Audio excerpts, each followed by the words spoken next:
2001년 11월 1일 베이징시 인민법원의 재판 현장에서 리정광은 사형을 선고받았습니다. 과거 동북지역 최고의 킬러가 마침내 고개를 숙여 유죄를 인정했습니다. 동북지역에서 가장 큰 조직폭력배인 초스그룹의 제1의 킬러로서 그는 초스가 동북조직폭력배 전체를 제패하도록 도왔습니다. 리정광의 충성심은 초스에게 유능한 조수의 잠재력을 보여주었습니다. 초스를 따르는 동안 리정광은 빠르게 성장하여 암흑가의 다양한 생존 법칙을 배웠을 뿐만 아니라 여러 차례의 폭력 충돌에서 두각을 나타내며 초스가 가장 신뢰하는 싸움꾼 중 하나가 되었습니다. 초스그룹이 멸망한 후 그는 10년 동안 도피하여 새로운 범죄 조직을 결성하고 베이징 암흑가의 새로운 별이 되어 한 세대의 조직폭력배가 되었습니다. 리정광의 충성심은 초스에게 유능한 조수의 잠재력을 보여주었습니다.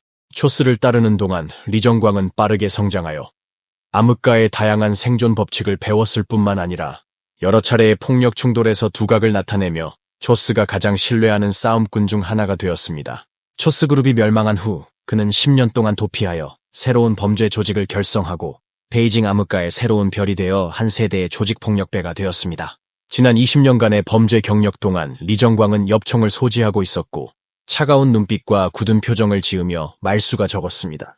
어떤 문제도 그가 나서기만 하면 기본적으로 해결할 수 있었습니다. 영화 범죄 도시에서 장첸의 큰 형님으로도 불립니다. 리정광은 조선족입니다. 1961년 5월 1일 헤이룽장 해올빈에서 태어났으며 어릴 때부터 행복한 가정에서 생활했습니다. 그의 부모님은 현지에서 안정적인 직장과 수입을 얻고 있기에 의식주가 걱정 없습니다. 리정광은 학업에서도 매우 열정적이며 초등학교부터 고등학교까지 성적이 상위권에 올라 부모님과 선생님의 눈에 비친 우등생입니다. 유일한 단점은 그가 성격이 좋지 않아 자주 친구들과 갈등을 빚고 일이 생기면 주먹으로 해결하는 것을 좋아한다는 것입니다. 하지만 리더십도 있고 주변에 따르는 친구들도 많고 공부도 싸움도 잘하는 덕에 항상 인기는 최고였습니다. 고등학교 졸업 후 리정광은 해올빈의 괜찮은 대학에 합격했습니다. 그 시절 대부분 사람들이 중졸 혹은 고졸이라 대학에 가는 건 쉬운 일이 아닙니다. 대학에 입학한 후 부모님의 제약과 통제를 벗어나 자유롭게 되고 또 사회 친구들을 사귀면서 더 이상 열심히 공부하지 않았습니다. 매일 술집에 가거나 거리의 건달들과 함께 사회생활을 했습니다. 대학생이라는 신분에 손에 용돈이 끊이지 않고 뛰어난 언변 덕분에 리정광은 곧 잡동사니 중의 명인이 되었습니다. 자신의 우월함을 드러내기 위해 그는 하루가 멀다 하고 사람들과 싸웠고 곧 동네 건달들의 인정을 받아 다들 큰 형님으로 여겼습니다. 시간이 지나면서 리정광은 학업 성적이 하락했을 뿐만 아니라 교내에서도 유명한 건달이라는 소문이 퍼졌습니다. 선생님은 그에게 여러 번 경고하고 꾸짖었지만 그는 자제하기는커녕 오히려 더욱 날뛰었습니다.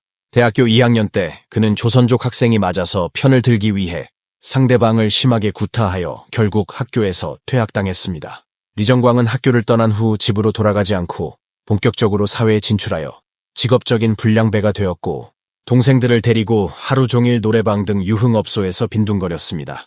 그의 기세를 꺾기 위해 한 번은 친한 동생이 동네 유명한 조직에 잡혀간 일이 있었습니다. 상대는 리정광이 직접 데리러 와야 풀어주겠다고 위협했고 소식을 듣고 혼자 사람을 구하러 갔습니다. 상대방의 봉어지에 도착한 후 그는 옷을 벗고 자신의 부하들이 규칙을 모르고 모든 게 자신이 잘못했기 때문에 형제를 대신해 칼을 맞기를 원했고 칼을 들어 조금의 망설임도 없이 자신의 팔을 찔렀습니다. 고통을 참으며 칼을 뽑아 다시 찌르려고 할 때 상대방은 오히려 리정광의 도끼에 놀라 서둘러 다가가 이를 저지하고 순순히 풀어주었습니다. 이 일로 리정광의 의리 있는 명성이 알려지기 시작하면서 더 많은 사람들이 그의 조직에 가입하게 되었습니다. 리정광이 승승장구하던 시기에 초스의 그룹도 급부상한 시기였습니다. 20세기 80년대에 동북지역의 도시건설이 한창 진행되었고 많은 지역이 철거와 재건을 앞두고 있었습니다. 하지만 정책이 완벽하지 않아 당시 대부분의 주민들은 철거에 매우 반감을 가지고 있었고 개발업자와 주민 간의 갈등이 끊이지 않았습니다. 이때 초스는 기회를 포착하여 한 무리의 불량배들을 조직하여 사람들을 위협하고 폭력적으로 철거하는 길로 들어섰습니다. 협박, 뇌물 제공, 폭행 등의 범죄 행위를 통해 초스는 빠르게 부를 축적하여 영향력이 점점 커지고 있었습니다. 80년대 말까지 초스 그룹은 동북 지역에서 가장 큰 폭력 조직이 되었고 수많은 폭력배들이 그의 밑으로 들어오던 시기였고 해올빈에서 아무도 건드리지 못했는데 리정광의 공이 컸습니다. 1973년 리정광은 폭력적인 철거 뒤에 숨겨진 막대한 이익을 보고 자천하여 자신의 불량배 조직을 이끌고 초스 조직에 투신하기로 합니다. 당시 초스는 인력이 절실히 필요했기에 리정광의 가입은 흔쾌히 동의했지만 큰 기대는 하지 않았습니다. 중요한 이유 중 하나는 리정광이 매우 애티나는 외모와 마른 체격, 그리고 도끼가 없어 보였다고 합니다. 하지만 초스는 곧 자신의 생각이 틀렸다는 것을 알았습니다. 리정광이 외모와 체구와는 달리 싸움을 시작하면 목숨을 걸고 싸웁니다. 매번 가장 격렬하고 가장 빠르게 돌진하며 정확도도 가장 좋은 사람이 리정광이라는 것을 발견했습니다. 게다가 그는 리정광이 사격술과 칼솜씨가 모두 매우 뛰어나다는 것을 발견했습니다. 리정광에게 맞은 사람은 모두 중상입니다. 뛰어난 능력으로 죽음을 두려워하지 않고 의리를 지킨 리정광은 곧 초스 그룹에서 명성을 떨쳤으며 이어서 몇 가지 일을 통하여 초스의 신복이 되었습니다. 첫 번째 일은 악파의 양만두한테서 사업을 빼앗는 것입니다. 양만두는 원래 이름이 양덕광이고 80년대 해올빈의 주요 조직폭력배 중 하나였으며 주로 사람들이 수금하고 현장을 보는 것을 도왔습니다.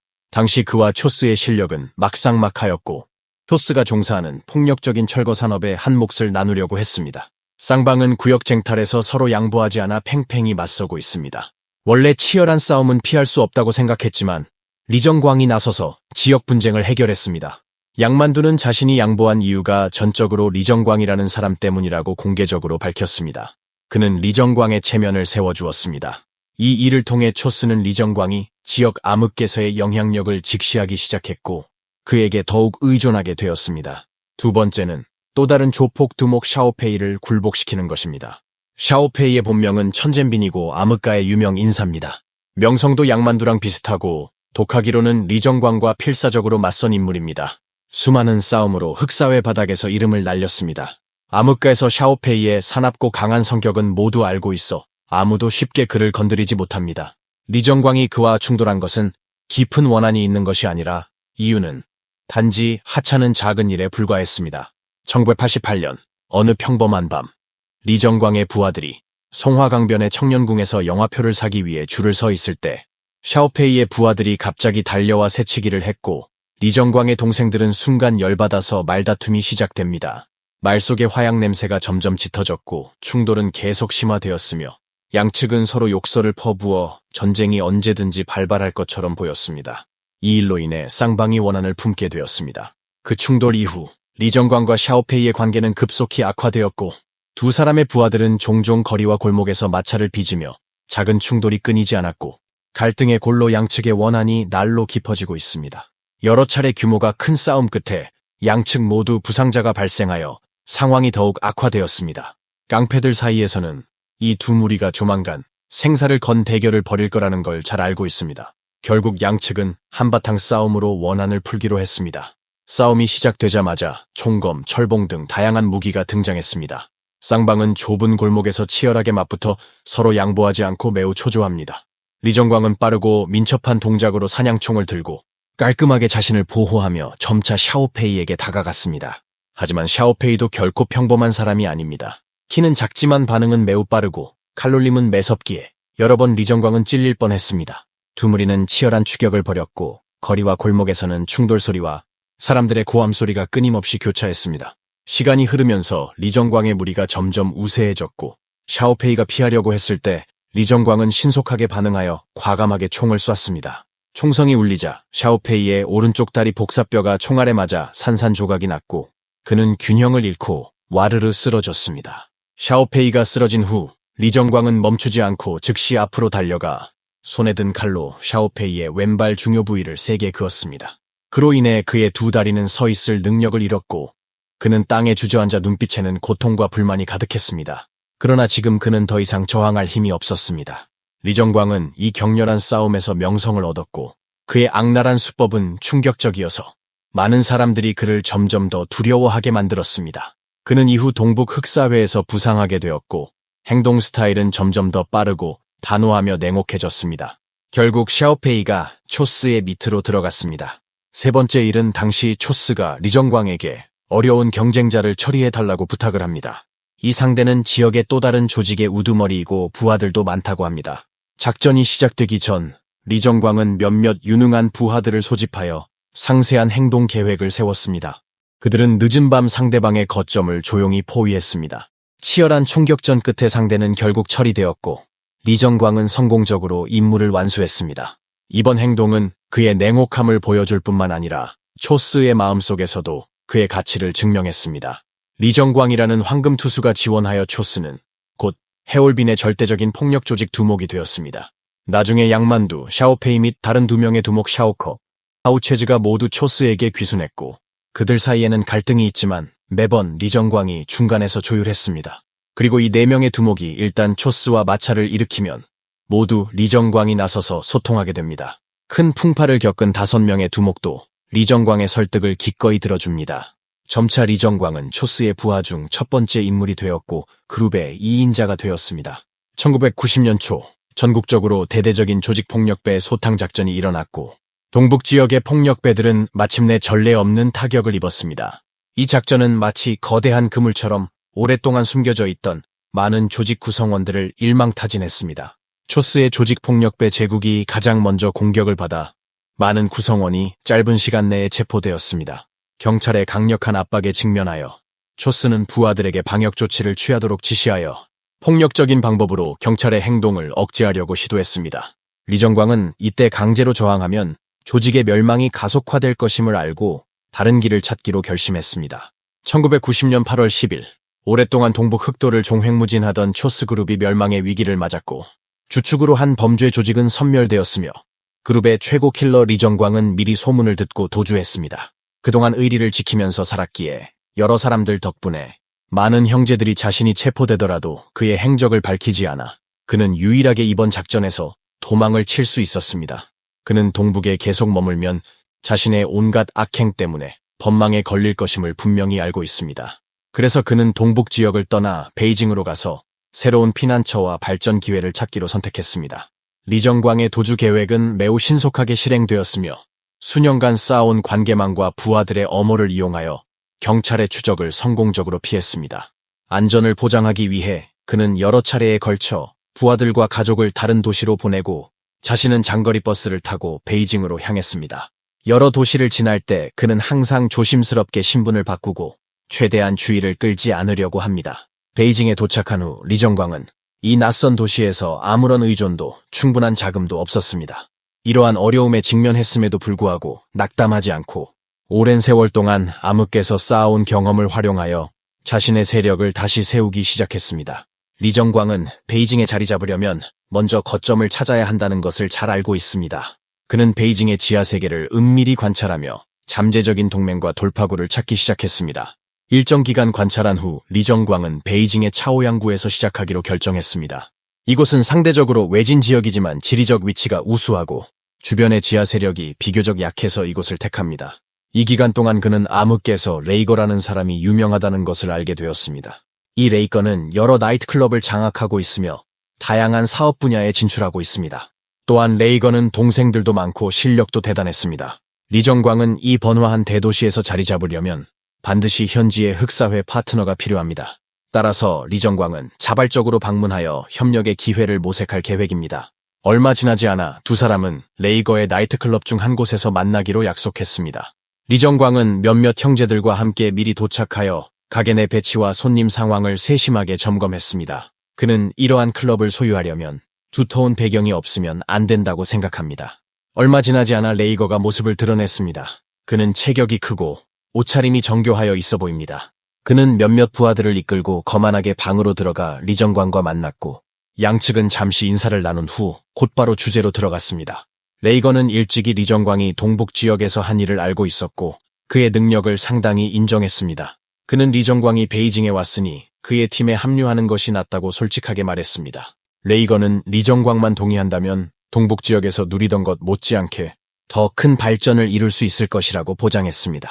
리정광은 듣고 나서 서두르지 않고 고개를 끄덕였습니다. 레이거는 그의 속셈을 알아차리고 웃으며 그에게 무슨 계획이 있는지 물었습니다. 리정광은 침착한 표정으로 베이징 교외에 있는 한 폐주 공장을 마음에 들어하며 주류 사업을 시작할 준비를 하고 있다고 말했습니다. 그는 베이징 시장이 넓다는 것을 잘 알고 있지만 경쟁도 매우 치열합니다. 야간 공연의 이유는 높지만 수반되는 위험도 매우 큽니다. 10년 동안 도피하면서 리정광은 대부분의 시간을 베이징과 동북 지역에서 활동했습니다. 그는 많은 불량배들과 감옥에서 형기를 마치고 석방된 인원을 끌어들여 몰래 암흑 제국을 만들었습니다. 1997년 리정광은 베이징에서 노래방을 열었습니다. 개업 당일 많은 깡패 친구들이 응원하러 왔는데 중에는 정샹호라는 사람이 있었습니다. 정샹하오도 조선족이고 이전에 베이징에서 여러 해 동안 사업을 운영하여 일정한 실력을 가지고 있었지만 자신만으로는 패권을 잡기에 부족했습니다. 하지만 그는 일찍이 리정광이 암흑계에서 있었던 일을 들었고 리정광을 매우 존경했습니다. 그래서 리정광이 베이징에 온다는 소식을 듣자마자 곧바로 찾아와 여러 문제를 해결해주기도 했습니다. 리정광이 베이징에 빠른 발을 붙일 수 있는데도 정샹호의 도움이 컸습니다. 리정광의 세력이 계속 커짐에 따라 그는 노래방을 대표로 하여 강도, 납치, 협박 등의 범죄 활동을 벌였습니다. 이후 정샹호는 베이징에서 적극적으로 흑암 세력을 발전시켜 이 그룹의 2인자가 되었습니다. 정샹호를 돕기 위해 리정광은 어릴 때부터 그를 따라온 천웅광을 다시 베이징으로 파견했습니다. 정상호는 자신이 도급받은 마돈나 노래방을 빙자하여 텐둥쉬, 한쥔 등을 조직하여 강도, 납치, 협박, 고의상해 등의 범죄 활동을 대대적으로 벌였습니다. 리정광을 필두로 정샹호, 천웅광, 초이스더 등이 주축이 되어 조직이 촘촘하고 구성원이 고정된 범죄 집단을 결성했습니다. 1999년 리정광의 술공장은 베이징에서 꽤 유명했지만 경영 규모가 확장됨에 따라 그의 경쟁자들도 끊임없이 등장했습니다. 특히 야간 공연 분야에서 리정광의 술은 여러 고급 클럽에 입점하여 많은 사장님들에게 인기를 끌고 있습니다. 그중 베이징에 김중덕이라는 유명한 보스가 있는데 여러 나이트클럽과 요식업 등 많은 분야를 책임졌습니다. 즉 베이징에서 이쪽 분야에 들어오려면 무조건 김중덕한테 인사부터 해야 할 정도입니다. 처음에 리정광과 김중덕의 협력은 순조롭게 진행되었고 그는 어떤 경로를 통해 자신의 술을 김중덕의 나이트클럽에 판매했습니다. 처음에 김중덕 가게의 술은 판매 상황이 좋았고 고객의 반응도 상당히 좋았습니다. 그러나 판매량이 점점 증가함에 따라 리정광은 온갖 방법을 동원하여 비용을 절감하고 술의 품질에 손대며 가짜 술을 섞어 더 많은 이익을 얻으려 했습니다. 처음에는 김중덕이 전혀 눈치채지 못했으나 어느 날 그의 가게에서 술을 마시던 한 고객이 맛이 이상하다며 술의 품질에 의문을 제기했습니다.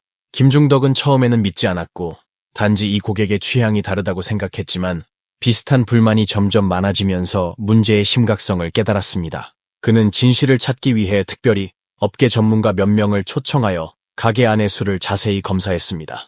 결과는 이러한 와인이 가짜 와인으로 간주될 수 있을 정도로 심각한 문제를 가지고 있었습니다. 이 결과를 접한 김중덕은 순간 화가 치밀었습니다. 그는 자신이 리정광에게 속았다고 확신하며 수년간 쌓아온 명성과 사업이 이 가짜 술로 거의 망칠 뻔했습니다. 그는 절대 가만히 있을 수 없었고 반드시 리정광을 베이징에서 내쫓으려고 계획합니다. 김중덕은 즉시 자신의 부하들을 소집하여 리정광에게 어떻게 복수를 실행할지 함께 논의했습니다. 몇몇 사람들의 논의 끝에 극단적인 방법을 채택하기로 결정하고 곧바로 리정광을 찾아가 오래된 빚을 청산하기로 했습니다. 리정광은 심사숙고 끝에 결단력 있게 선제 공격을 선택했습니다. 그는 조직폭력배 인맥을 동원하여 베이징을 놀라게 할 만한 암살을 모의했습니다. 1999년 12월 16일 추운 겨울밤 김중덕은 호텔에서 즐긴 뒤 나와 채에 오르려고 했습니다.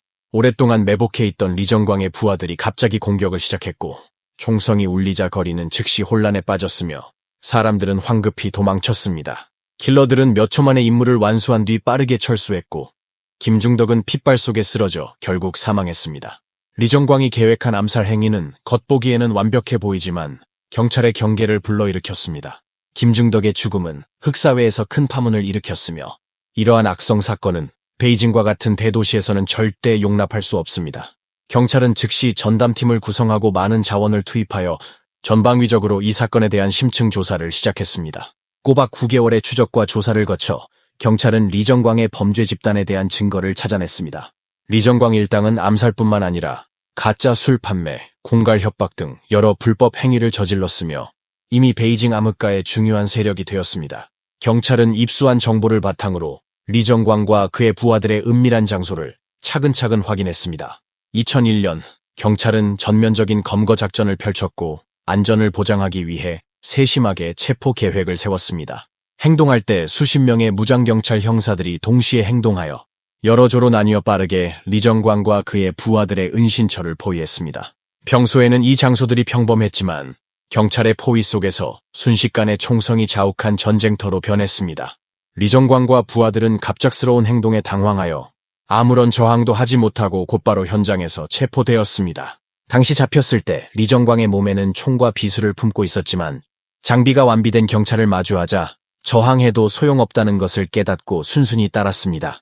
리정광이 체포된 후 베이징에서 정성껏 구축한 암흑의 세력 제국이 순식간에 붕괴되었습니다. 신문 중에 그의 부하들이 차례로 참여한 각종 범죄 활동을 자백하면서 리정광은 더 이상 자신의 범죄를 숨길 수 없게 되었습니다. 사건이 사법 절차에 들어가면서 리정광이 저지른 범죄가 조금씩 드러났습니다. 그가 연루된 사건은 많고 특히 그 암살 작전이 악랄했습니다. 검찰은 리정광 범죄 조직에 대해 공소를 제기했으며 기소장은 25페이지에 달하고 수많은 범죄를 저질렀습니다. 살인, 강도, 납치, 공갈, 소란행위, 불법 총기 소지 등 5명이 사망했으며 범죄는 심각한 결과를 초래했습니다. 리정광을 중심으로 베이징을 횡행하는 악세력 범죄 조직의 15명 중 리정광, 정샹호, 천운광, 주칭화는 사형을 선고받고 정치적 권리를 영구 박탈당했으며 나머지는 각각 무기징역에서 징역 2년형을 선고받았습니다. 2002년 5월 10일 리정광은 총선과 함께 41세의 나이로 짧은 생을 마감했습니다.